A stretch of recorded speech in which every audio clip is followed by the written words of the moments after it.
Sumainyo ang Panginoon. Ang mabuting balita ng Panginoon ayon kay San Lucas. Papuri sa iyo, Panginoon.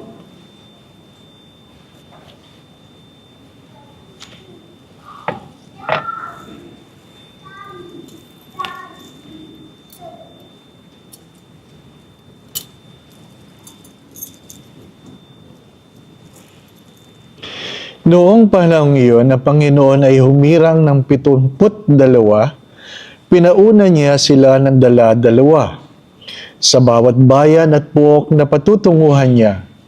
Sinabi niya sa kanila, "Sagana ang aanihin, ngunit kakaunti ang manggagawa. Idalangin ninyo sa may-ari na magpadala siya ng mga manggagawa sa kanyang bukirin. Humayo kayo. Sinugo kayong parang mga kordero sa gitna ng mga asong gubat. Huwag kayong magdala ng lukbutan, supot o panyapak. Huwag na kayong titigil sa daan upang makipagbatian kanino man. Pagpasok ninyo sa alinmang bahay, sabihin muna ninyo, maghari nawa ang kapayapaan sa bahay na ito. Kapag maibigin sa kapayapaan na nakatira roon, saka kanila ang kapayapaan. Ngunit kung hindi, hindi sila magkakamit nito. Manatili kayo sa bahay na iyon na inyong tutuluyan, kanin ninyo at inumin ang anumang idulot sa inyo, sapagkat ang manggagawa ay may karapatang tumanggap sa kanyang upa. Huwag kayong magpalipat-lipat ng bahay. Kapag tinanggap kayo sa alinmang bayan, kanin ninyo anumang ihain sa inyo. Pagalingin ninyo ang mga may sakit doon at sabihin sa bayan, nalalapit na ang paghahari ng Diyos sa inyo."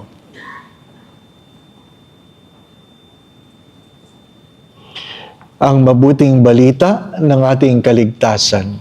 Pinupuri na namin, Panginoong Kristo. Magsipo po ang lahat. Magandang gabi po sa inyong lahat. Kanina, kinatok ako ni Father Thomas at tinanong niya sa akin, "You have been here?" At sabi ko, "Yes, I was here 2017 and 2018. Tapos pinuri ko siya dahil noong 2017, ang Misyong Pilipino ay sa isang bahay lang ginawa. Siksikan. Ano po? Pati sa kusina may tao. Noong 2018, doon sa kabila, parang,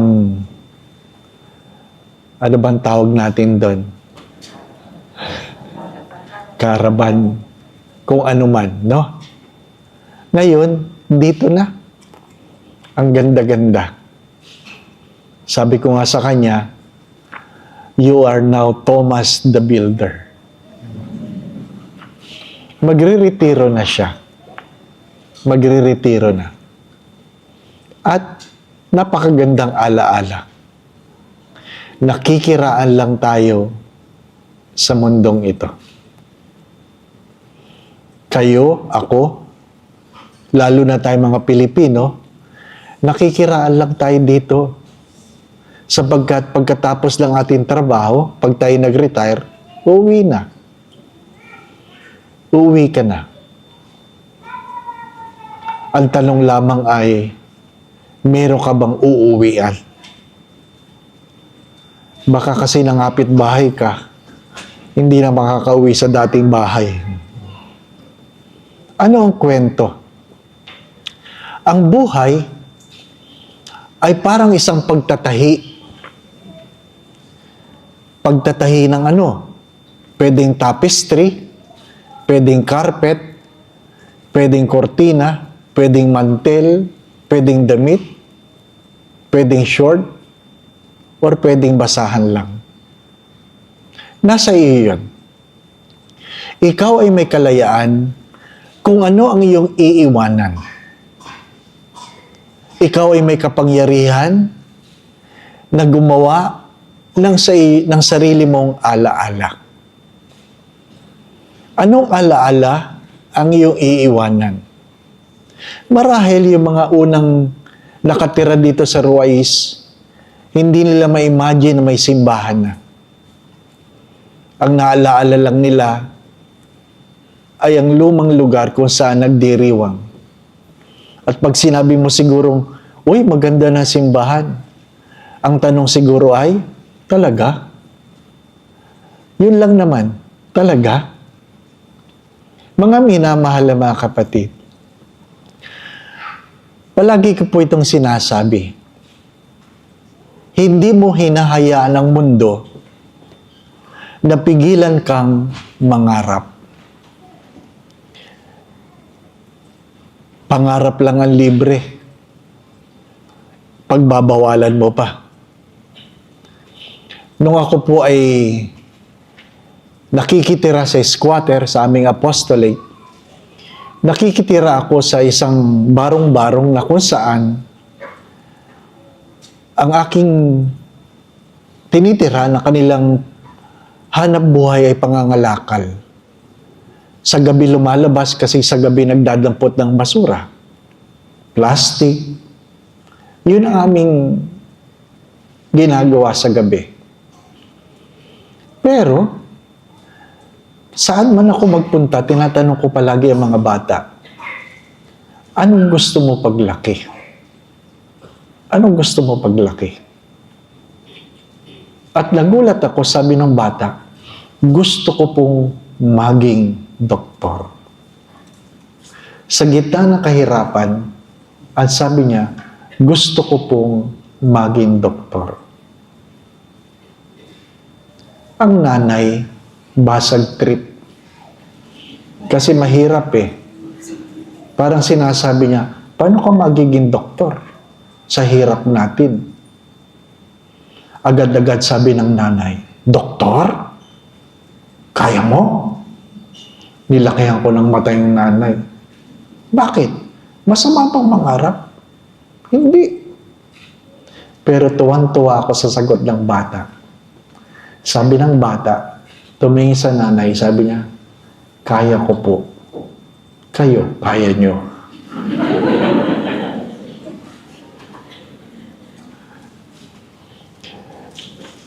May kanya-kanyang pangarap. Anong meron sa unang pagbasa? Naglabas ng sama ng loob si San Pablo. Kung inyong pinakinggang mabuti, sinabi doon, iniwan ako. Iniwan ako. Hindi lang iniwan, nagdulot pa ng sama ng loob ang ibang tao sa kanya. Sa simbahan yon, di po ba, no? Ano ibig ko sabihin? Magsimba ka man o hindi, may problema ka. Mag-asawa ka o hindi, may problema ka. Magsabi kayo. Ano man ang iyong pipiliin, meron kang problema. Ang tanong ay, hahayaan mo ba ang mga tao na hindi naging mabuti sa iyo, maging hadlang ng iyong pangarap? Ang malungkot na kwento ay ano? Pagka minsan ang sarili nating kamag-anak ang hadlang sa ating pangarap. Yun ang malungkot na kwento. Mga taong nagtatanong, kaya mo ba? Mga minamahal na mga kapatid, we are a product of our choices. And not to make a choice is a choice by itself. Anong pipiliin mo? Yung sinasabi ng ibang tao? O ang biyayang kaloob sa iyo ng Diyos? Connecting the dots means tinatahi natin ang iba't ibang hibla, iba't ibang tela upang makabuo tayo ng isang obra. Inuulit ko.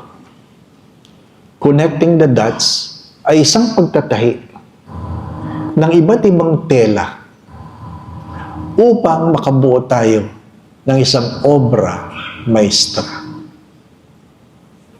May kapangyarihan ka? Tapestry ba? Carpet ba? Mantel ba? Damit lang ba? Harinawa, hindi basahan. Harinawa, hindi basahan.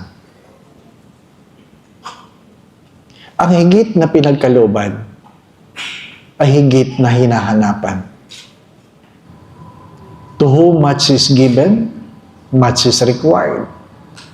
To whom more is given, more is required. Bakit ba kayo nandito?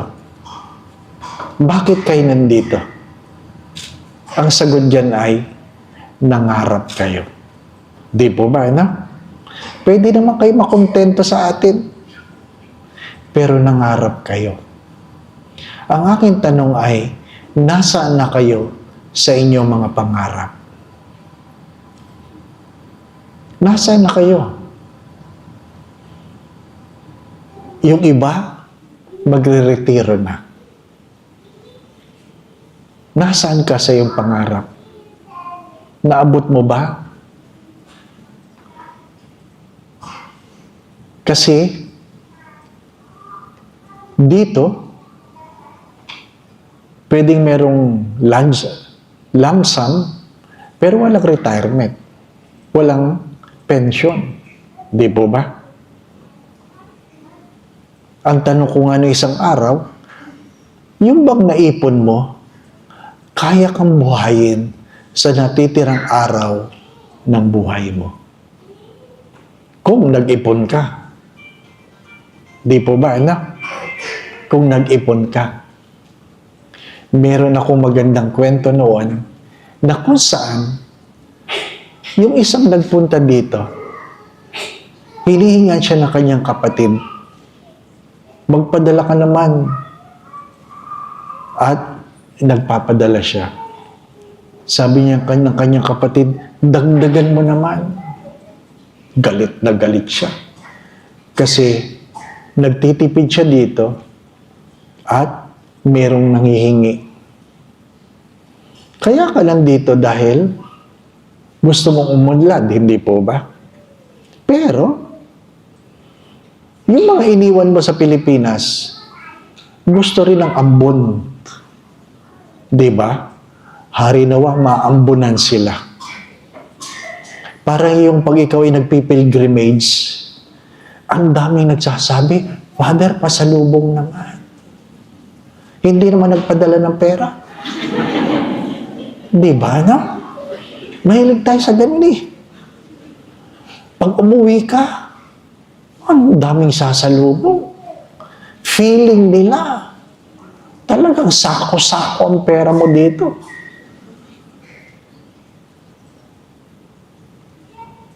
Kaya nga, sabi niya sa ate niya, Ate, ang laki naman ng hinihiling mo.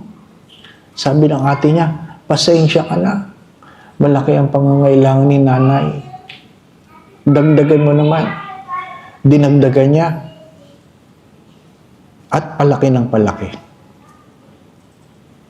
Pagkatapos sa isang taon, dahil laging marangya ang buhay dito, walang naipon. Walang naipon. Sumali sa samahan ng mga Londoners. Loan dito, loan doon. Diba? Kasi gusto bagong bag. Lahat bago. Walang naipon. At biglang natanggal sa trabaho. At dahil natanggal, walang makuha ang bagong trabaho, pinauwi sa Pinas.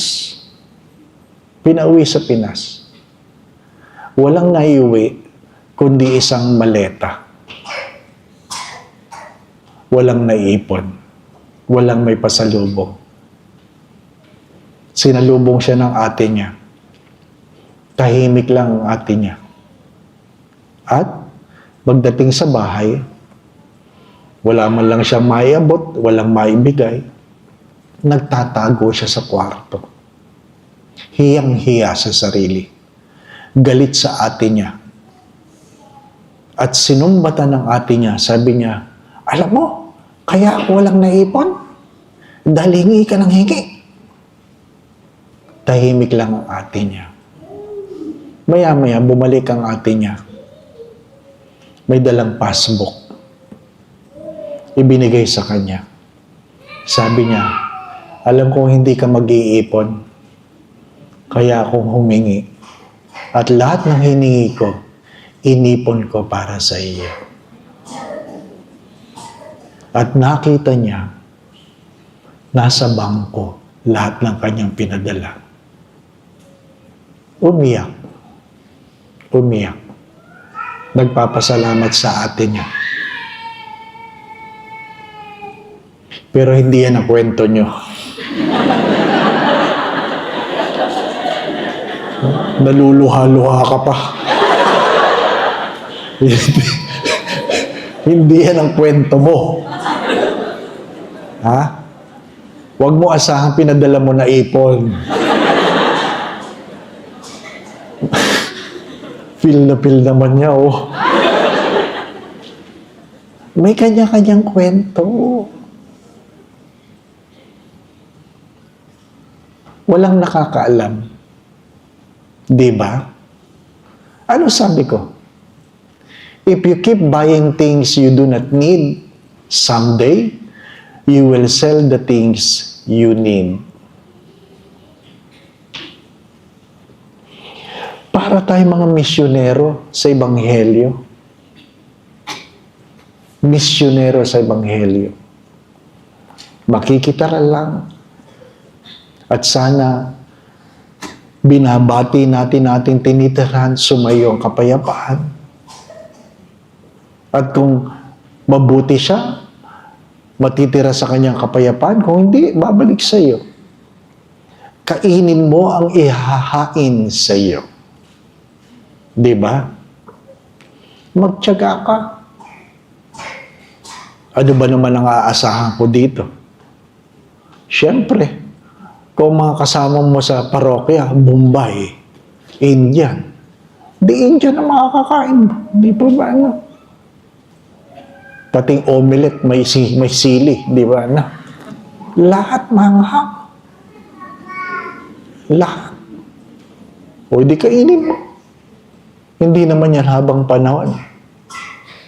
Di ba? Yun ang maganda sa nakikiraan lang. Pag nakikiraan ka lang, alam mo, sandali lang ito. Pero, pwede kang gumastos. Pwede kang maging marangya. At pag ikaw ay naging marangya, wala kang maiipon. Mga minamahal na mga kapatid, ilang taong ka na? Hanggang kailan ka dito? Di po ba? Ilang taong ka na? Hanggang kailan ka dito? Alam ba ng mga anak na kayo'y nakikiraan lang? Na hindi kayo habang panahon dito? Na mabuti yung tinitirhan mo, palaging aircon, no? Aircon. Di ba? Pag-uwi mo sa Pilipinas, mararanasan mo ang init ng impyerno. Di ba? You will not always have the luxury of life. But what I'm trying to say, you can make a choice. You can either teach your children how to understand the meaning of discipline and sacrifice. Di ba? Ang dami kabataan na naman ngayon umiiyak gusto iPhone 16. Di ba? Yung anak, iPhone. Yung magulang, iPay. Di ba? Meron kang iPhone, wala akong na-iPhone. Kailangan ipaintindi sa mga bata yon. Hindi naman nagbabago ang kausap, no? Mabuti sana pag bago ang cellphone, bago ang kausap. Father, mas maganda ang Samsung. Bakit? Ang ganda ng camera. Bakit? Pag kinuna ka ba dyan, pumaganda ka? Hindi rin naman. Hindi po ba? Na?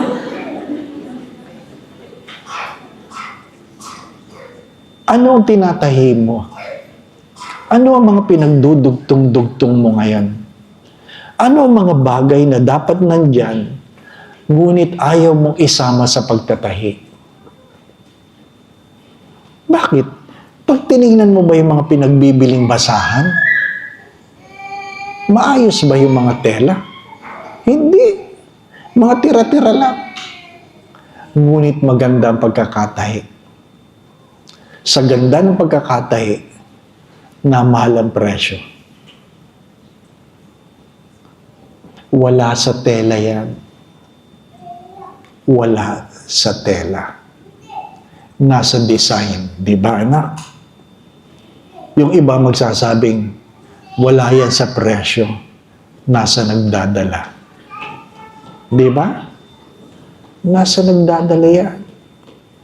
Sabi nga ng isa, bakit ikaw nadukutan ka? Na-snatch sa iyong kwentas. Bakit si Inday katulong natin? Ni minsan sa palengke, ni hindi yan na-snatch. Sabi nung kanyang asawa, kahit naman anong isuot ni Inday, mukhang peke.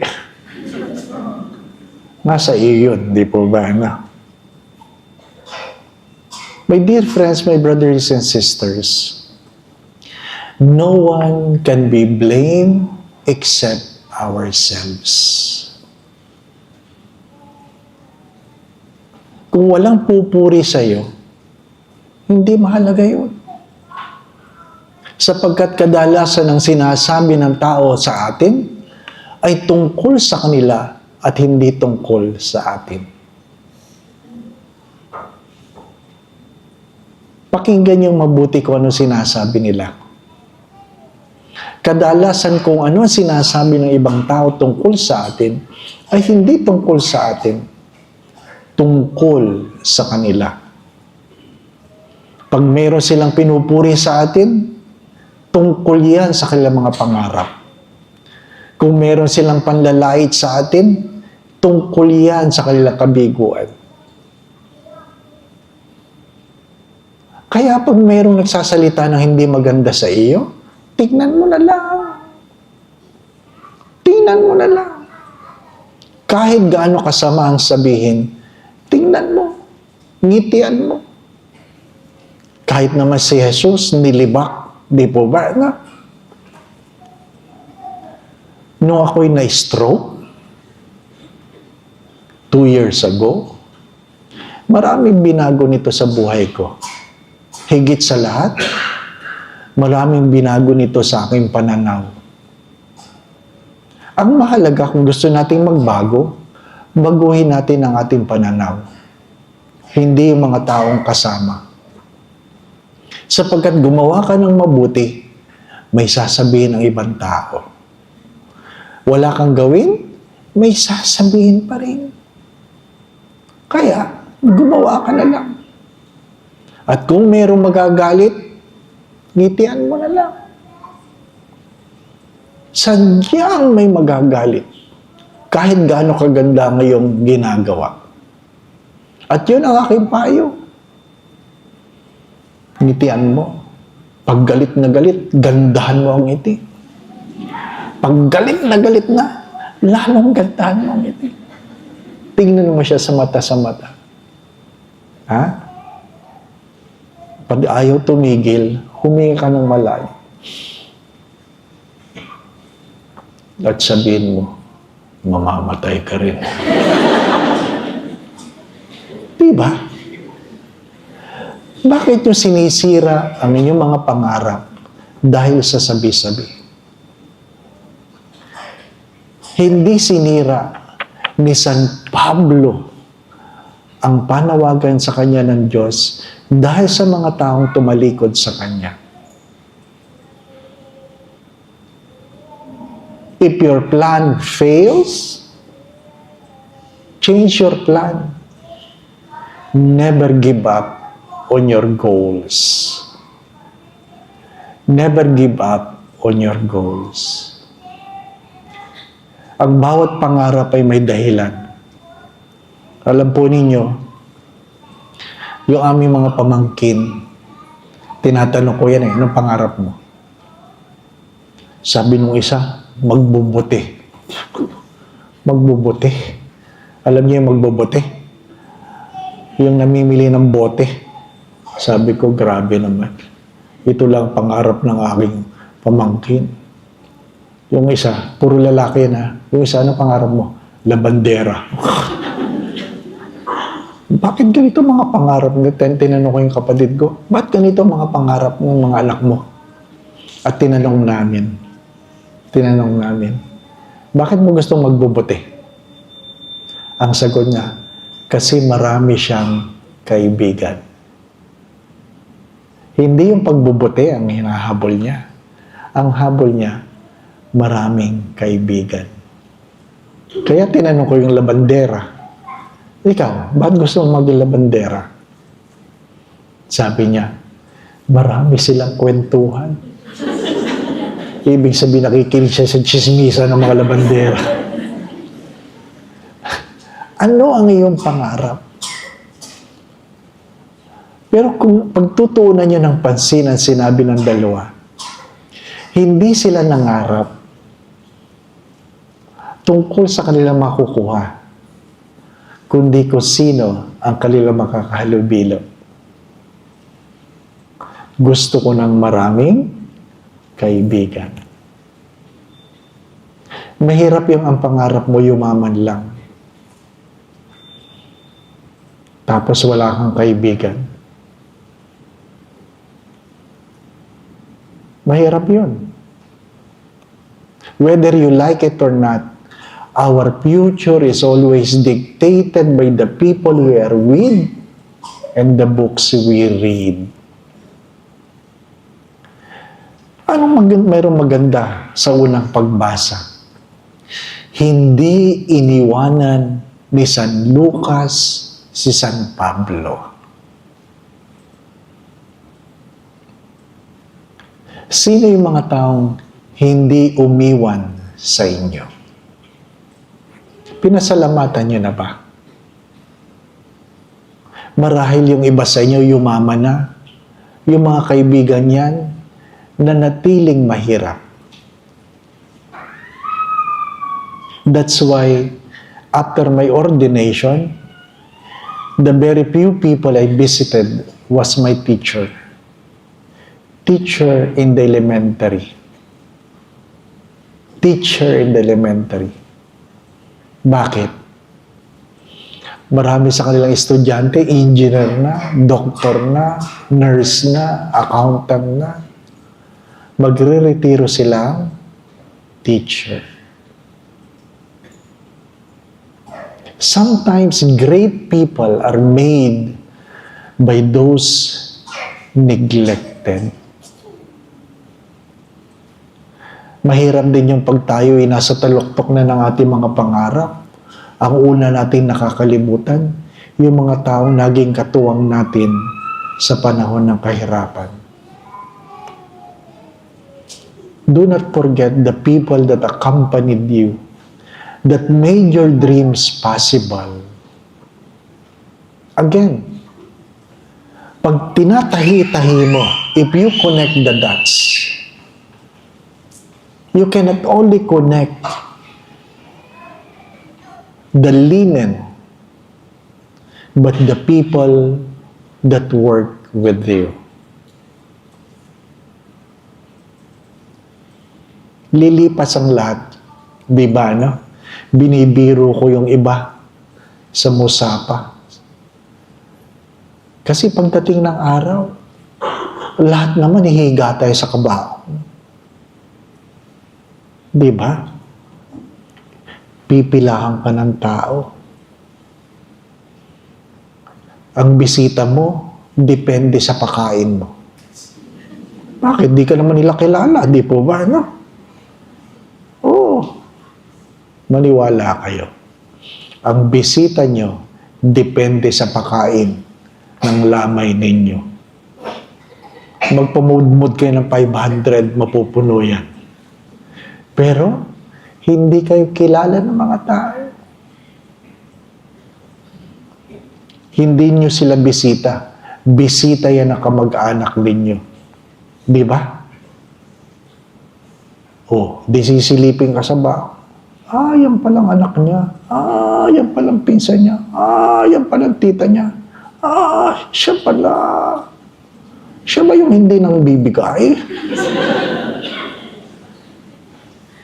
Depende, no?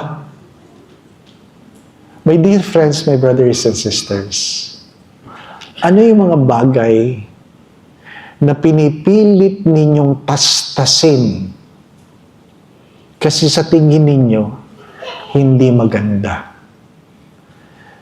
Anong ibig kong pagtunan ng pansin? Mahirap yung ikaw ay magtatahi. At kung kailan matatapos na, saka mo lang sasabihin, ay hindi maganda, tatastasin ko. How can you connect the dots when in the very beginning, you have failed to plan? If you fail to plan, ang sabi nga nila, you plan to fail. If you fail to plan, you plan to fail. Kaya mahalaga yon. Ano ang iyong pangarap? Ilang araw na lang, ilang taon na lang, ilang buwan na lang. Di po ba, no? Malapit na. Kung gusto niyo ng mas magandang tanong, ilang Pasko ka na lang. Di ba? Ilang Pasko ka na lang. Malapit na. Huwag mo sayangin.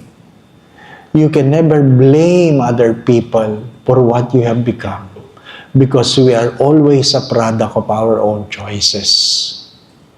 Again, my dear friends, my brothers and sisters, it is in your hand that you can create a tapestry. But hopefully, you will not waste your giftedness and you end up simply creating a piece of rag. Mahirap yung binigyan ka ng pagkakataon ng Diyos na makagawa ng isang obra. Ang natapos mo lang ay basahan. Sayang naman. Sayang naman. Piliin mo ang mga taong naging tapat. At hari nawa, ikaw ay maging tapat. Kaya doon sa mga mag-asawa, maging tapat. Di ba tapat? Wala kang katapat kundi yan. Wala ka ng ibang tatapatan kundi yan. Pag hindi ka naging tapat sa iyong sinumpaan, ang tawag sa iyo ay tabingi. Pangit yung tabingi. Ano bang Tagalog doon sa righteous? Ang Tagalog na salitang righteous ay hindi palaging tama, kundi matuwid. Maging matuwid sa pagiging tapat. Maging matuwid sa pagiging tapat. Kung napapansin ninyo, kahit magkaiba ng tela, pag maganda ang pagkakadugtong, parang iisang obra. Di po ba?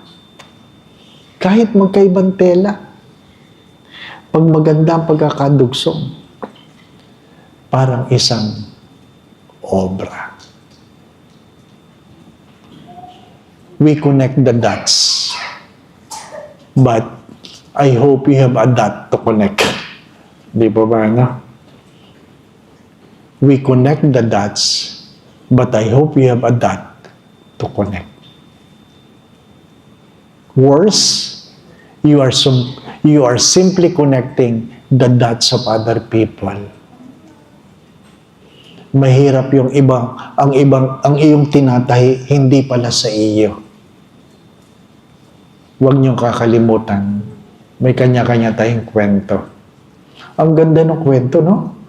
Na ikaw ay masama ang loob dahil may ate ka na hingi ng hingi sa iyo. Para pala sa iyo, no? Hari nawa ganun ang kwento mo. Pero hindi. Loob mo lang, hindi. Ha? Kaya mag-ipon ka. Di po ba, no?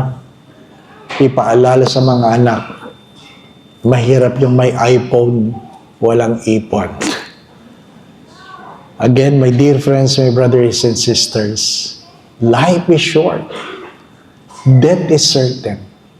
Dumating kang walang dala, aalis ka na walang dadalhin, pero pwede kang mag-iwan na magandang ala-ala. Amen.